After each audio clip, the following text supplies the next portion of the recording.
올해 이제 2025년도 밝아왔습니다. 오늘 본문 말씀 통해서 쉐마 이스라엘, 오늘 본문 말씀 하나님의 은혜가 1년 내내 임하기를 주임으로 축원드립니다. 2025년도의 이 교회 표답게 오늘 이 말씀의 근거에서 함께 은혜 받기를 원합니다. 2025년도는 60갑자에 따른 을사년이라고 우리가 말하죠.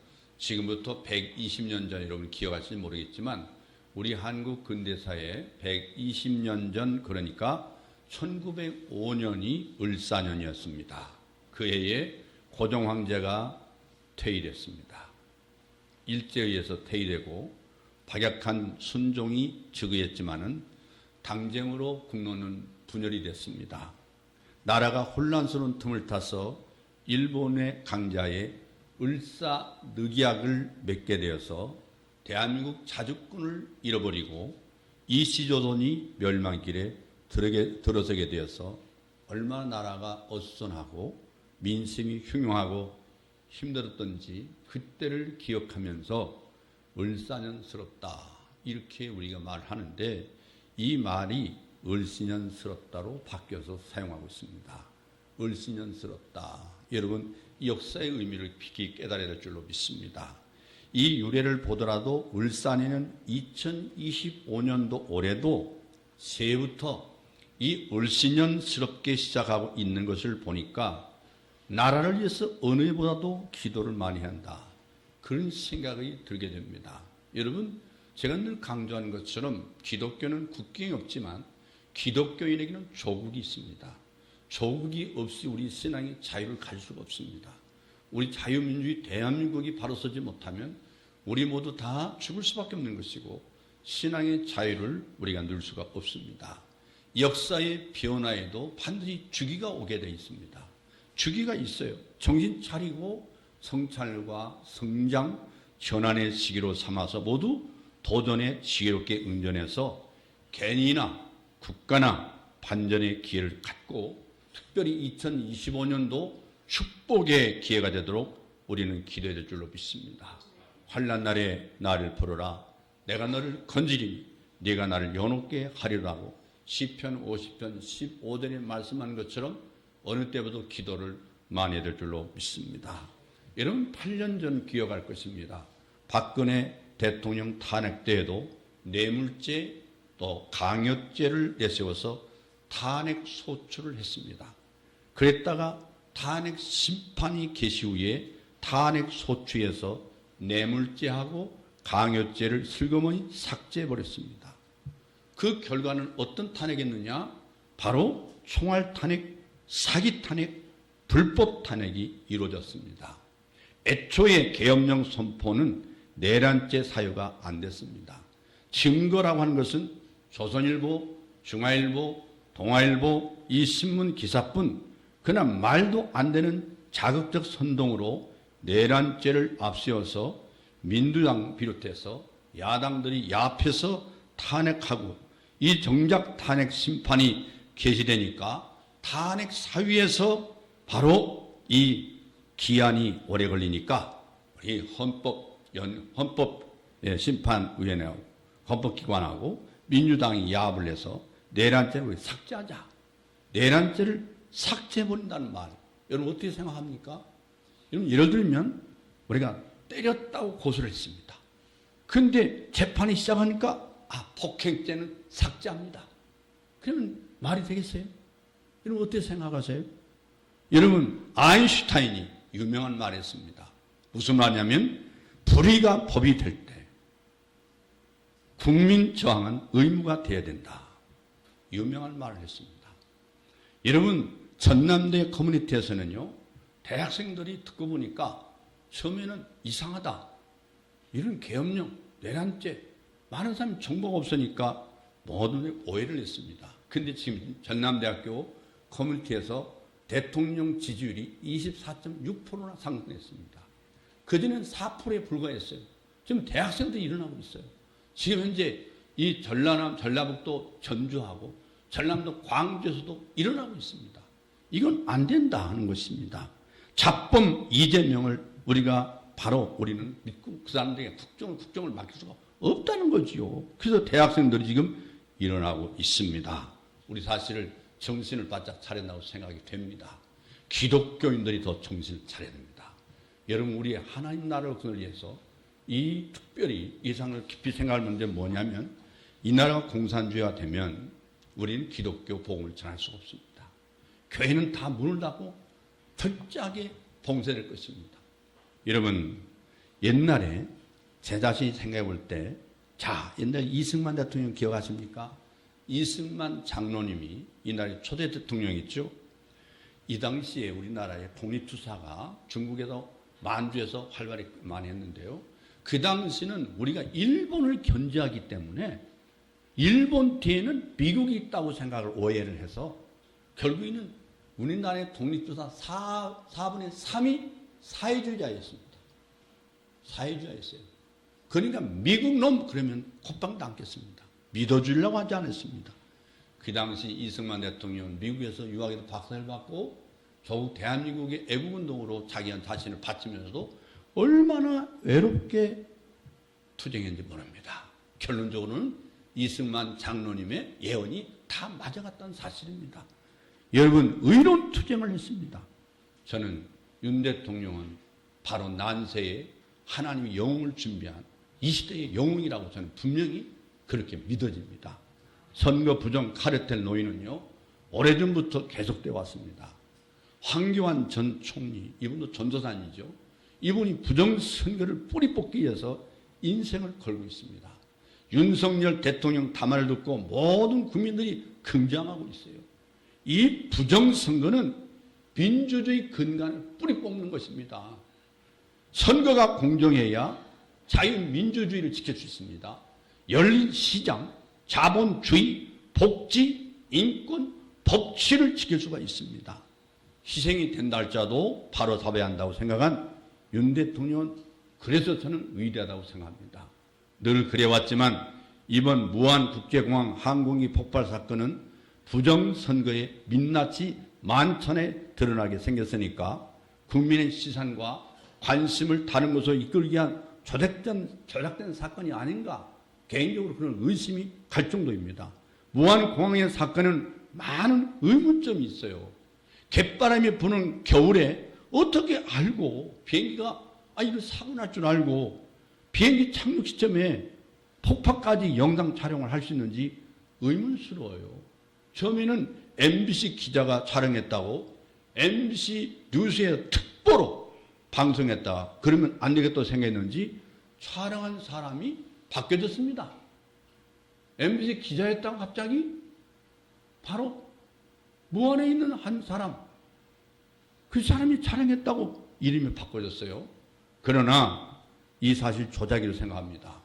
올라가서 촬영했다는 지붕을 새가 올라가듯이 그 짧은 순간에 올라가 촬영했다는 말이 바로 설득력이 떨어지게 되고, 더 웃기는 것은 그 지붕을 제가 처음 촬영할 때 봤거든요. 그리고 바로 앞에 바로 입석 간판이 있는데 그 간판까지 확인하면서 그 지붕에서 촬영했다는 지붕은 바로 시옷자 지붕입니다. 이런 지붕에 어떻게 새가 올라갔습니까? 사람이 그 시간에 어떻게 올라갔다는 얘기예요. 그 세상에 그 시간에.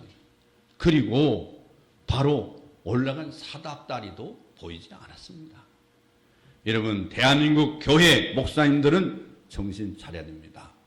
종북 주사파, 주권 침탈 세력, 반국가 세력의 준동을 막지 못하면 우리가 가장 먼저 죽습니다.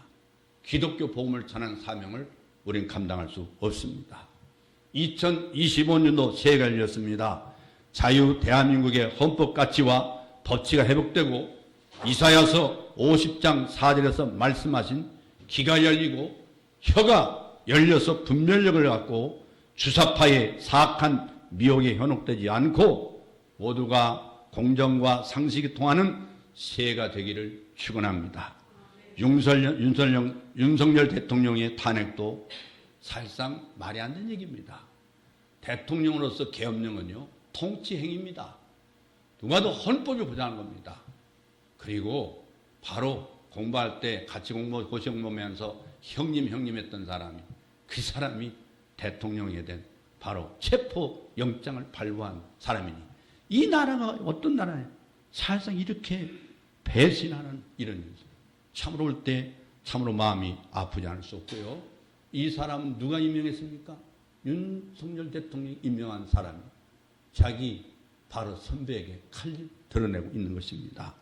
여러분, 이 문제가 빨리 회복돼서 정상적으로 돌아와서 이 나라 나는 윤석열 대통령을 지지하기보다도 이 대한민국 자유주의 민주주의 대한민국을 사랑하기 때문에 이 자유민주주의를 위해서 우리는 기도하고 바로 국민이 일어나 싸워야 된다고 생각합니다.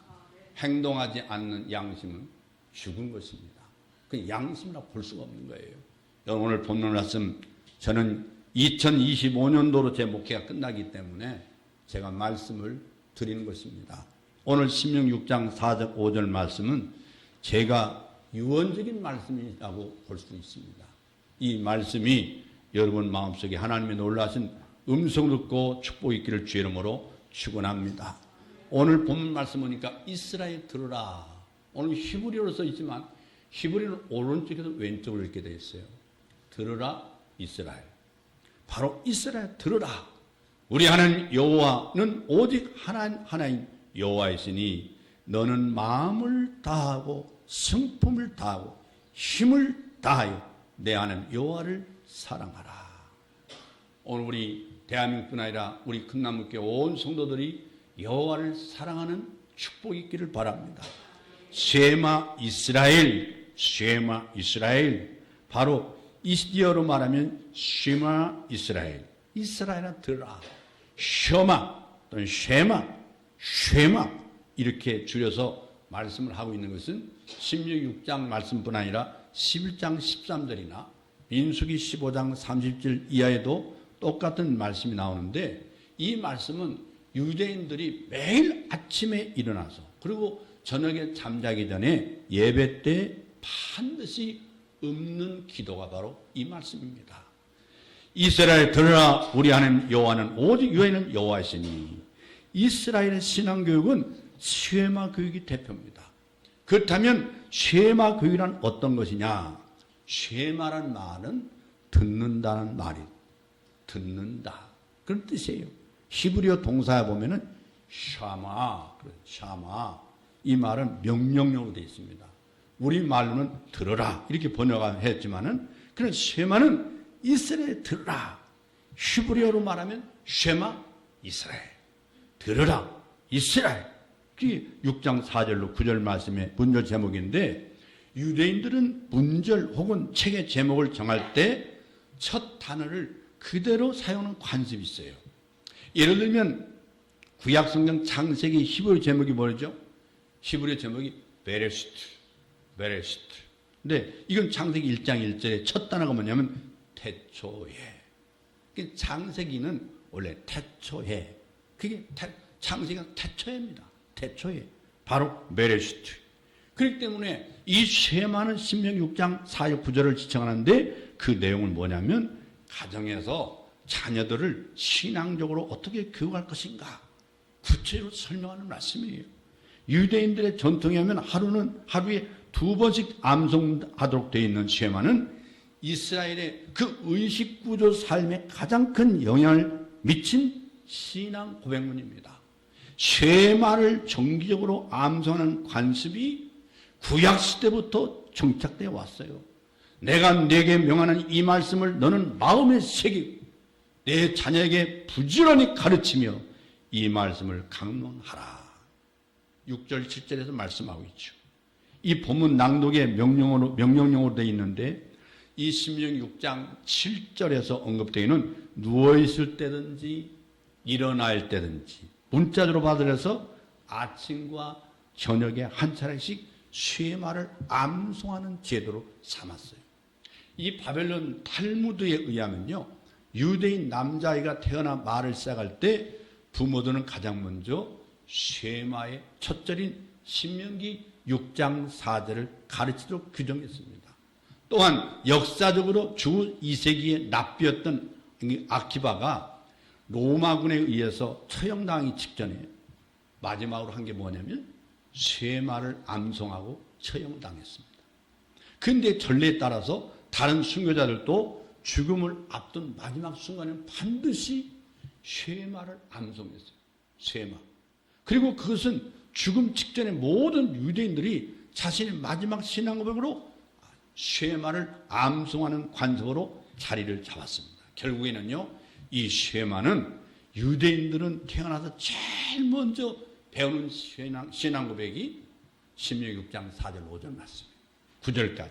이게 죽음을 앞두고 마지막 내가 임종을 맡기 전에도 바로 이 신앙 고백이 바로 오늘 본문 말씀입니다. 이스라엘 역사만큼이나 긴 전통을 지닌 쉐마는요, 구약시대 그 이스라엘이 지킨 신앙의 기본 핵심이에요. 이 전체가 5845절로 되어 있습니다. 근데 모세오경 중에서 쉐마의 첫 절인 신명기 6장 4절이 구약 전체의 키노트, 바로 요지라고 할 수 있어요. 그 신명기 전체가 쉐마의 핵심인 내 하나님 여호와를 사랑하라, 이 명령의 해석서라는 주장이 있기도 합니다마는 쉐마는 이스라엘 신앙의 요체고 다른 모든 것에 이에 대한 추석에 불과하다고 할 수 있어요. 그래서 오늘 6장 4절의 중요성 때문에 히브리어 마소라 성경에 보면요, 이 절의 첫 단어와 마지막 단어의 끝 알파벳을 다른 것보다 크게 기록되어 있습니다. 큰 글자로. 이런 관점은 이 절이 얼마나 중요하냐, 하나님의 명령은 아주 중요한 걸 상기시키면서 이 절을 보다 정확하게 읽어야 되는 걸 지적하고 있는 말씀이에요. 그리고 큰 글자에 쓴 두 알파벳을 합치면 히브리어는 뭐가 되냐면 에드라는 말이 됩니다. 에드. 이건 증인이라는 뜻이에요. 증인.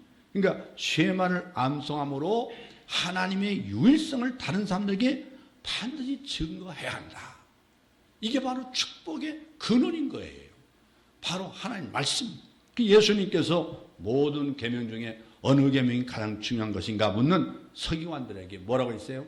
쉐마의 첫 부분을 이용함으로써 자신의 답변을 대신하는 것이 마가복음 12장 28절 이하의 말씀이에요. 마태복음 22장 34절에도 말씀하고 있지만 비록 크고 초제된 계명 속에 이웃사랑의 중요성을 추가하긴 했지만은 예수님의 답변은 당시 유대인들이 지켜오고 있던 쉐마의 중요성을 그대로 인정하신 말씀이에요.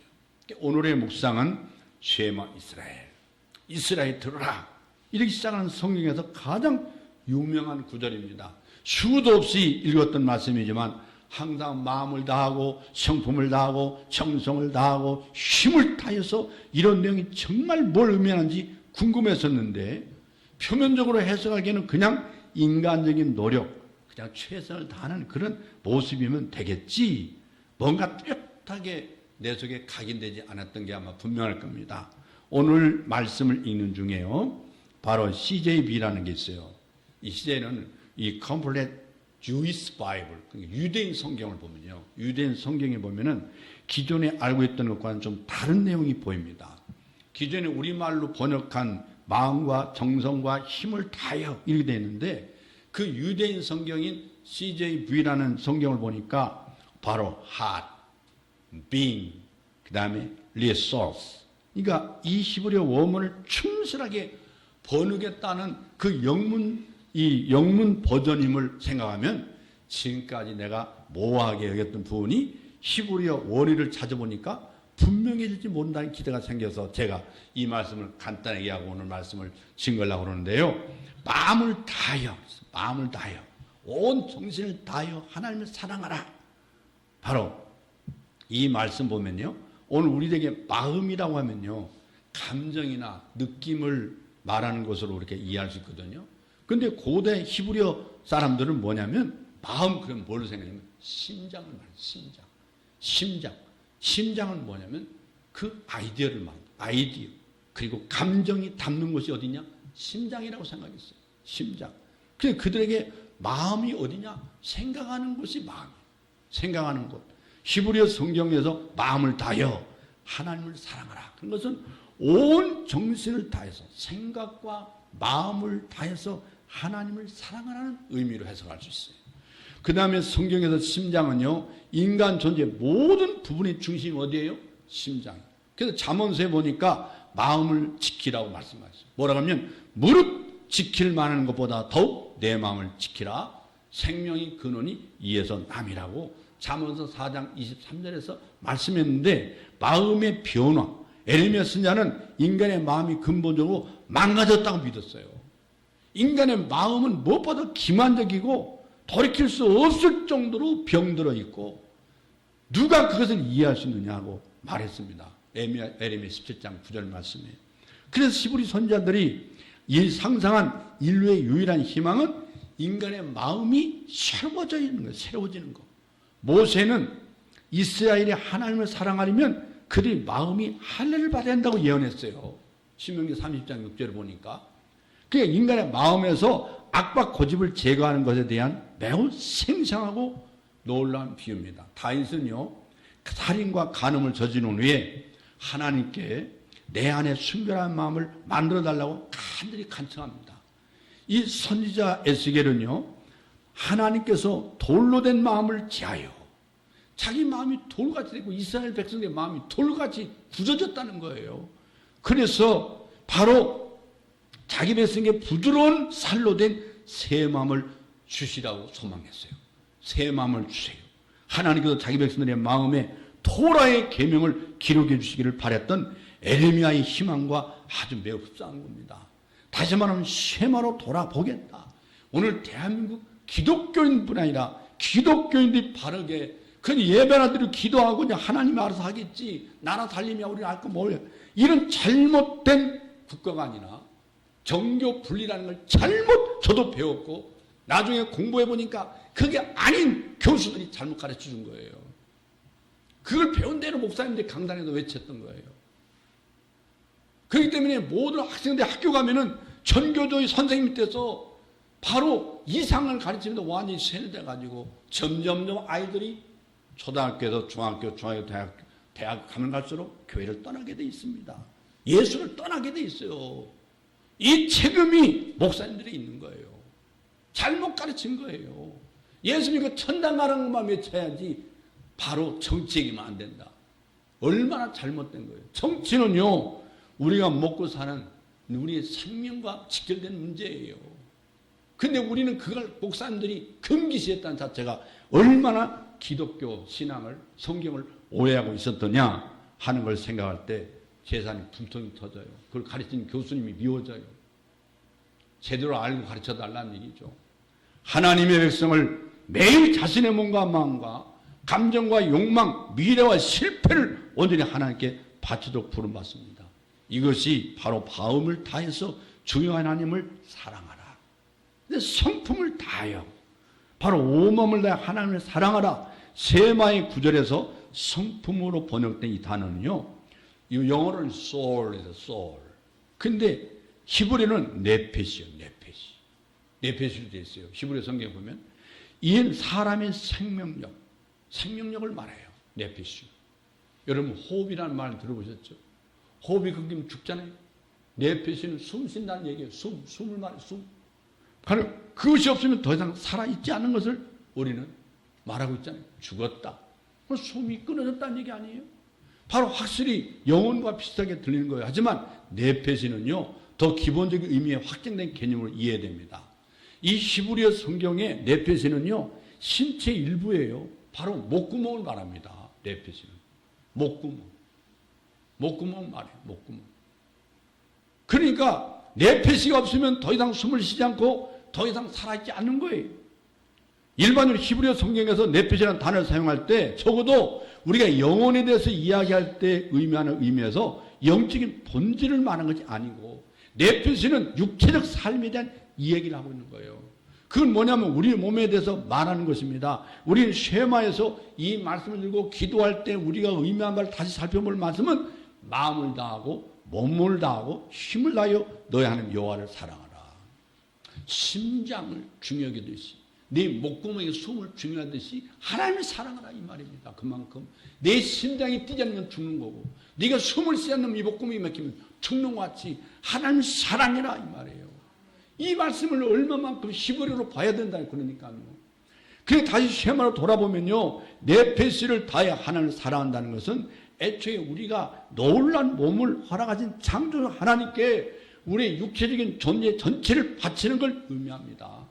하나님을 사랑하고 이웃을 내 몸과 같이 사랑하기 위해서 자신의 모든 능력과 한계를 다해서 존재 전체를 바치는 거예요. 그런데 힘을 다해요. 내가 가진 모든 것으로 하나님을 사랑하라. 힘이란 말은 영어로 보통 strength. 여러분 이게 번역이 됐는데요. 원래는 메오드입니다. 메오드란 말이 뭐냐면 근육의 힘이 아니라 아주 매우 많이 이런 뜻이거든요. 이제 다시 쇠마로 돌아와서 사람들은 온 마음과 즉 의지와 애정을 다하고 온 영혼과 삶과 육체를 다하고 온 메오드 즉 만일을 다해서 하나님을 사랑하도록 부름받았어요. 다소 우스꽝스럽게 들리겠지만 이해가 됩니다. 메오드가 어떤 단어의 의미를 총책 능력으로 강화할 수 있다면 여러분이 하나님을 사랑하기 위해서 사용하는 이 마지막 것은 뭐냐? 다른 게 아닙니다. 사실 그건 모든 걸 말해요. 모든 거. 이 메오드는 하나님을 사랑한다는 건 내가 가진 모든 가능성, 기회, 능력을 하나님을 공경하고 이웃을 내가 같이 사랑하는데 바치는 걸 의미합니다. 그래서 메오드는 쉐마에서 가장 광범하고 포괄적인 단어예요. 메오드. 거의 모든 걸 지칭합니다. 히브리어 성경을 그리스어로 헬라어로 번역한 고대 유대인 학자들은요. 쉐마에서 메오드에 이르렀을 때 그리스어의 듀나미스 그걸 바로 능력이라고 말해요. 능력 좁소서 그 말은 뭐냐면 쉐마에서 메오드에 올 때까지 그게 자체가 바로 능력 듀나미스 힘을 말합니다. 힘. 바로 오늘 한국교회가 너무 이상하게 이해하고 있다는 걸 아시겠죠? 예. 잘못 가르쳤기 때문에 잘못 오해하고 있는 게 너무나 많아요. 그래서 이것은 대부분 현대 번역본에서 채택한 해석입니다. 그렇지만 히브리어 성경의 고대 아람어 번역본을 보면요. 학자들이 그 메오드를 바로 이 부라고 해석했어요. 재물이라고 해석했어요. 근데 돈은 자원을 나눔으로써 하나님을 사랑할 수 있는 모든 종류의 길을 열어주는 수단이라는 얘기죠. 확실한 수단이다. 그렇다면 메오드에 대한 해석 중에 어떤 것이 맞느냐? 힘, 재물 또는 마음을 의미할까? 그건 잘못된 질문입니다. 메오드라는 단어는 하나님에 대한 사랑을 표현할 수 있는 방법을 제한하지 않고 오히려 정반대. 요점은 사람의 삶의 모든 것, 모든 순간, 모든 기회, 모든 능력, 모든 역량을 당신을 만드신 분을 사랑하고 공경할 수 있는 기회를 제공하라는 그런 의미입니다.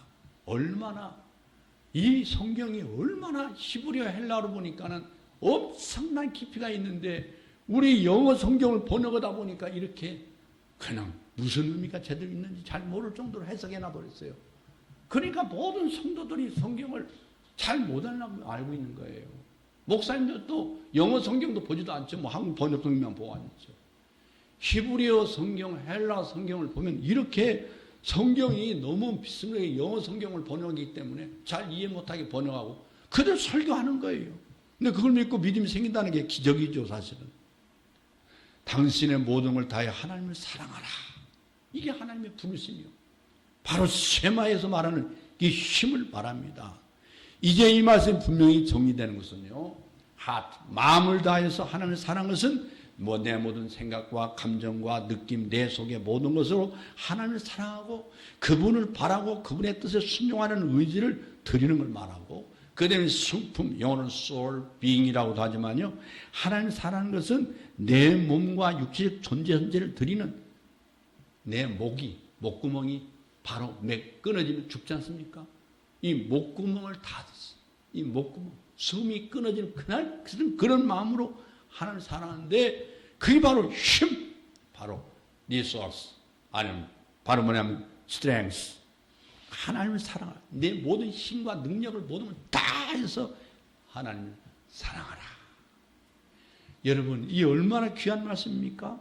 이 명령을 지킬 수 있는 것은 우리 주님, 우리 하나님은 오직 한 분 유일하신 분이기 때문에 언약 백성들에게 계시된 여호와 하나님이 우리 하나님이 되기 때문에 그래요. 이스라엘아 들으라. 이 세 말 말씀이 하나님의 사랑과 신실함을 마음에 새기고 의무감에 의해서가 아닌 사랑으로 순종하도록 이끌어 줄로 믿습니다. 오늘 시간이 더 가겠지만 여러분 말씀드린 우리가 살고 있는 이 세상에는요 수많은 민족이 살고 있습니다. 그렇지만 그중에 가장 축복받은 민족이 이스라엘 민족이에요. 왜냐하면 하나님께서 그들을 특별히 택하셔서 하나님의 거룩한 백성을 삼았어요. 하나님께서 특별히 그들에게 계명을 주셨습니다. 그 계명을 보면 하나님께서 원하시고 원하시지 않는 것이 무엇인지 알 수가 있습니다. 그뿐만 아니라 하나님의 축복 비결을 알 수 있어요. 그래서 이스라엘 백성들은 하나님 계명대로 살기 위해서 노력을 많이 했습니다. 신명기 6장 6절 말씀대로 이스라엘 백성들은 말씀을 마음에 새기고 자녀에게 부지런히 가르치고 언제든지 말씀을 강론하고 그 말씀을 행동하면서 어떻게든지 하나님의 계명대로 살려고 했던 거예요. 그래서 이스라엘 백성들은 세계 여행할 때마다 언제든지 뭘 가지고 다닌다고 그랬어요? 토라를 가지고 다닌다. 토라. 바로 신명기에 있는 말씀, 이 계명을 가지고 다녀요. 가지고 다닌다고 그랬잖아요. 그럼에도 불구하고 이 성경을 통해서 이스라엘 역사를 보면요. 끝까지 하나님의 계명대로 살아서 축복받은 사람은 매우 적습니다.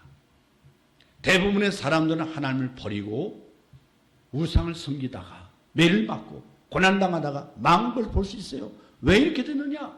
하나님의 계명대로 살면 복을 받는다고 했는데 계명을 지키지도 않고 우상을 섬기는 사람들이 잘 살고 강대한 나라를 이루고 있는 것을 보고는 이스라엘 백성들에게 혼돈이 온 거예요. 그래서 그들은 하나님을 경외하지 않고 그리고 사신 우상을 섬겨도 잘 살 수 있고 강대국이 될 수 있다고 생각했습니다. 그런데 그들은 하나님을 버리고 이방나 사람의 풍습을 따르게 된 거예요. 이런 구약성경 열왕기 상하, 역대 상하를 보면 이스라엘 나라의 왕들은 말할 것도 없고 유다 왕들까지도 하나님을 버리고 사신 우상을 섬기다가 망한 사람들이 많이 있는 것을 우리는 볼 수 있어요. 하나님의 사명을 저버린 결과입니다. 왜 그렇게 어리석게 하나님을 저버리고 사신 우상을 섬기는지 안타까운 마음을 가지게 된 거예요. 왜 이렇게 어리석은 짓을 하게 되었을까? 이렇게 쉽게 넘어지게 된 데는 원인이 있어요. 첫째는 하나님을 몰랐기 때문에. 다시 말하면 믿음이 없었다 그 말이에요. 하나님을 모르는데 어떻게 믿음대로 살겠어요? 하나님을 모르는 사람들은 하나님이 어떤 분인지 잘 몰라요. 우리 하나님은 천지와 만물을 창조하신 전지전능하신 하나님이십니다. 우리의 생사복을 주관하신 절대 주권자 하나님이십니다. 우리 하나님은 약속하신 말씀을 반드시 지키시는 신실하신 하나님을 믿으시기를 바랍니다. 하나님이 행하신 모든 일은 완전하십니다. 하나님은 사랑의 하나님이시에요. 이 하나님의 사랑을 깨닫는 건 매우 중요해요. 왜냐하면 하나님의 사랑을 깨닫는 사람이라야 신자라고 말할 수 있어요. 하나님의 사랑을 깨닫지 못한 사람은 신자가 될 수 없어요. 신자라고 말할 수 없어요. 하나님의 사랑을 깨닫는 사람은 하나님께 감사한 마음을 가져야 되고 하나님을 사랑하게 될 줄로 믿습니다. 신자와 불신자를 구분하는 방법은 간단해요.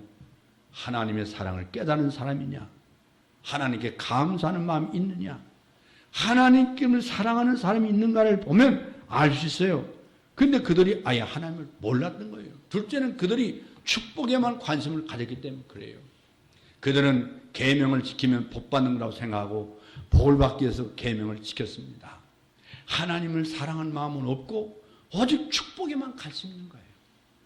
오늘 한국교회 모습들은 하나님의 말씀을 모르고 축복받는 샤머니즘화된 예수 무당화로 바뀐 어느 누구의 말씀이 많은 사람이 거기에 사람이 몰리니까 우리도 다 말씀을 버리고 많은 사람이 듣기 좋은 소리로 축복 기복 하다가 결국 한국교회가 요망의 꼴이 된 거예요.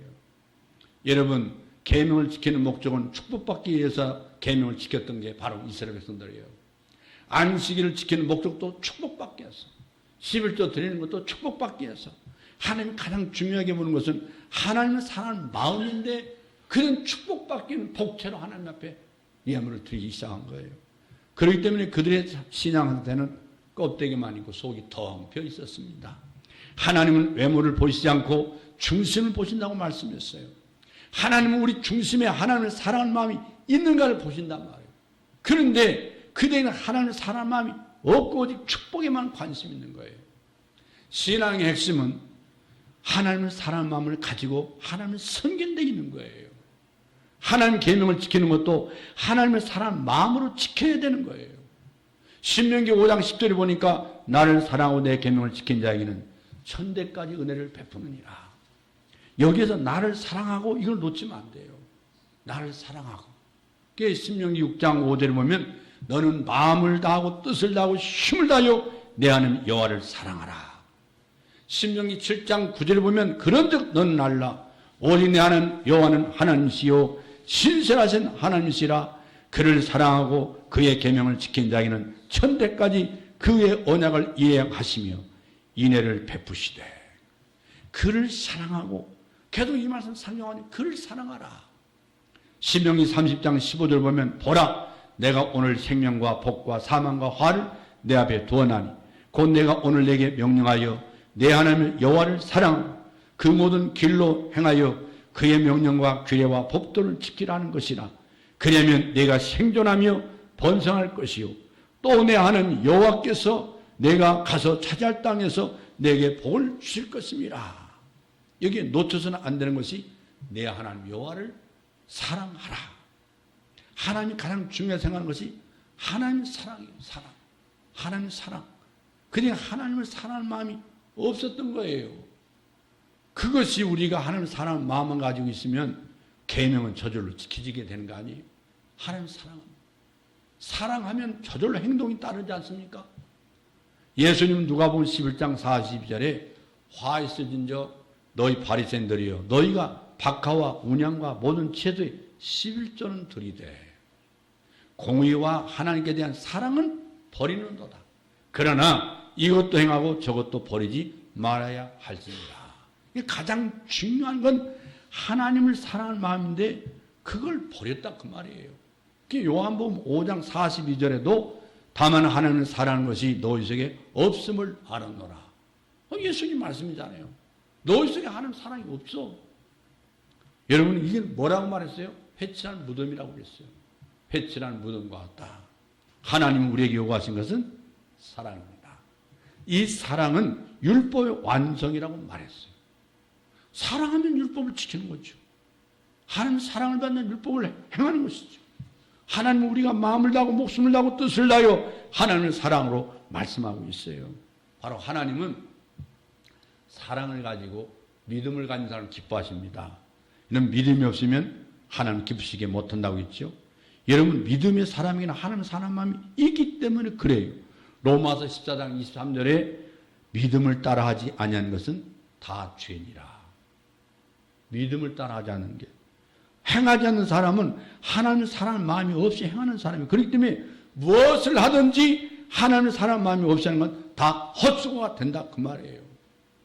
여러분 우리 큰나무교회 사는 성도 여러분, 제가 이 말씀 준비하고 올 2025년도에 교회 표로 삼을 때 내 목회도 마지막이고 이 사역도 이제 마지막인데 마지막에 한 해 동안 무슨 말씀을 전하다가 내 마지막 사역을 마칠 것인가. 지나간 52년 이제 53년이 다가오는 데는 그렇지만서도 이 말씀을 기도한 중에 생각했어요. 여러분 이 말씀을 꼭 전해야 되겠다. 여러분 주일날 되면 성경책 들고 교회 나온 사람들이 많이 있어요. 이분들이 좋아하는 성경 구절이 요한일서 4장 16절이에요. 하나님이 우리를 사랑하시는 사랑을 우리가 알고 믿었노니 하나님은 사랑이시라. 사랑 안에 거하는 자는 하나님에 거하고 하나님도 그 안에 거하시니라. 하나님은 사랑이시라. 이 구절을 너무 좋아해요. 요한복음 3장 16절 말씀과 같이 하나님이 우리를 사랑하셔서 독생자를 보내주셨다는 말씀을 매우 좋아합니다. 로마서 5장 7절 8절 보면 의인을 위하여 죽는 자가 쉽지 않고 선인을 위하여 용감히 죽는 자가 혹있거니와 우리가 아직 죄인 됐을 때에 그리스도께서 우리를 위하여 죽으심으로 하나님께서 우리에 대한 자기의 사랑을 확증하셨느니라. 여러분 오늘날 교회는 가끔 나오지만 세상에 나가면 세상 사람들과 함께 어울리고 세상 사람과 똑같은 사람들이 많이 있어요. 사실상 내가 그리스도인이라는 사실이 뚜렷하지 않습니다.